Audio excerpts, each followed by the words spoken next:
Hiya Dave, just to recap on yesterday's session, obviously I've emailed through the reports we used off Flight Scope, illustrating that the path of the club was too much from the inside, and obviously we've got a club face that then as a result is rotated over as we come through the hitting area.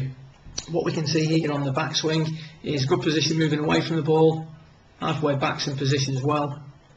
As we approach the top, there's a disconnection between the top of your right arm and your chest. From there now you're going to look to regain that position, so you get a little bit disconnected and then you're going to look to regain that connection on the way down. Unfortunately the club now drops too much on the inside. See here you're now shaft down below your right forearm as it's approaching delivery position, club too far behind you. You're now going to work that club out at the ball too much.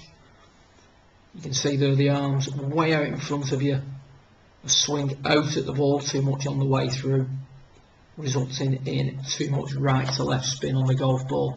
So the first thing we had to do was get something under your right arm, so the top of your right bicep, just to create that connection between the top of your right arm and your chest. And we can see here that at the top we don't quite disconnect as much as we were doing on the previous piece of footage. Personally, I'd still like to see you a little bit shorter maybe in that position as you approach the top, rather than going a little bit too far for me in the backswing with the 6-iron. So I'd like to see you more in that position where the head of the club is slightly above your hands.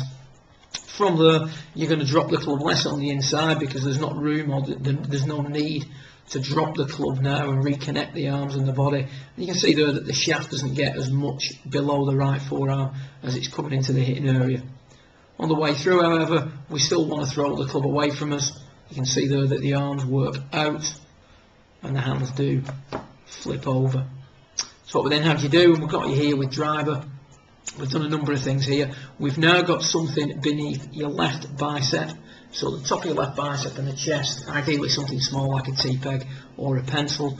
And what we've also done is we've blocked the inside using the pressure pad here, but what you can do is stand the bottle up in that sort of position. Just block the position that you don't want the club to attack the ball from. You can see now that the takeaway nicely online, traces the grid on the mat.